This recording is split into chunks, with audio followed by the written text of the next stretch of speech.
Mawhalayatu and a very good evening. These are our top stories for tonight.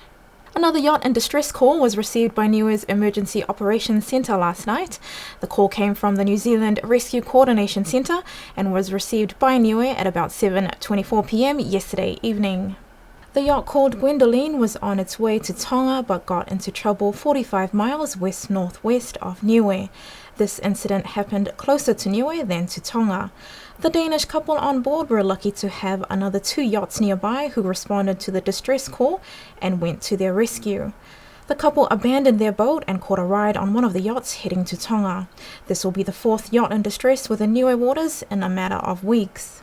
Whaliwhānau has confirmed that the Premier Sir Toke Tālangi, who is in New Zealand since early July, will not be attending the 50th Pacific Forum Leaders meeting in Tuvalu next week. The Minister of Social Services, Honourable Billy Tālangi, will be attending the Forum Leaders meeting in his place and will be accompanied by his wife, Mrs. Rosemary Tālangi, and Senior Counsel from the Crown Law, Justin Kamupala. Minister Billy Tālangi is currently in Tahiti at the Regional Health Minister meeting. The Forum Leaders meeting will start from the 13th and ends 16th August this month. A small group of landowners from the village of Liku took their village council to the land court last week over land dispute within the proposed Huvalu conservation area between the villages of Liku and Hakupu. BCN News understands that the issue is with the use of the term tapu and the village council's decision to submit the land as part of the conservation project. The landowners said that the decision of the village council will impact on their families' land use purposes, that their families use these lands for food cultivation, and that using the term tapu will restrict their use of the land. The party of 5 landowners took the case to the land court and was heard by the land commissioners on the 25th of July. BCN News was able to get a statement from the Director General of the Ministry of Natural Resources and the Ridge to Reef Project, Dr. Josie Tamati. She says this dispute will only be resolved with dialogue to understand the views of both sides. The proposed tapu area is within the larger Huvalu Conservation Area. A Huvalu Conservation Area management plan that was developed based on the views and suggestions of the people of Hakupu and Liku has been drafted. This is currently under review. R2R and the government will be guided by the community in determining the extent of the tapu area. That's the statement by the Director General of Ministry of Natural Resources, Dr. Josie Tamati.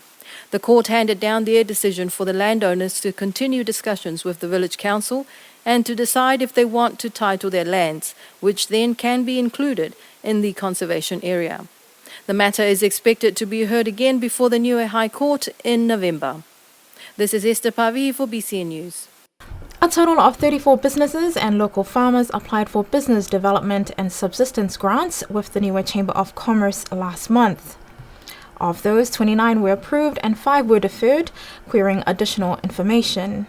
We gave out a total of $127,000 in grants.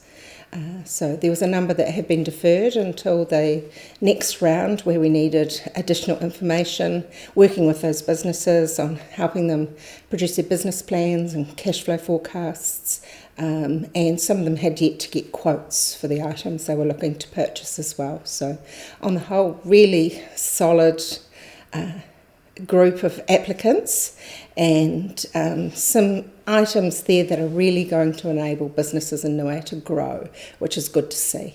The business development grant funding is from New Zealand Aid through the government of Niue. Ray Finley says that the next round of funding will close on the 30th of August, and with funds permitting, the Chamber of Commerce will likely have another round of grant funding in October of this year.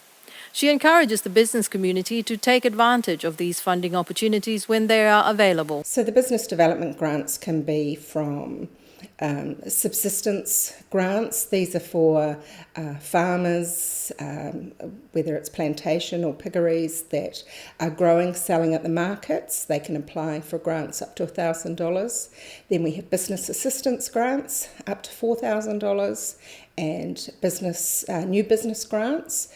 These are for businesses in the first 2 years that might need some assistance, and that's a percentage of the money that they've put up to start their business as well, and that can be up to $4,000. And then we have a new category which is business growth grants, and that's where it's for items that are going to enable businesses to actually move to the next level, whether it's production or increasing turnover, increasing the number of employees, diversifying, getting ready for export, those sorts of things. The Chamber of Commerce says that these types of funding opportunities is intended to help grow the private sector and making businesses better. This is Esther Pavihi for BCN News.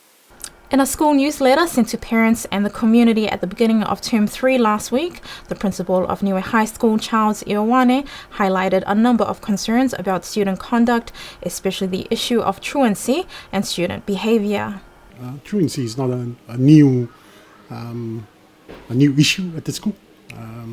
It's something that we face year by year, and I think it's especially pronounced here in Niue because of the small community that we have. An example would be if we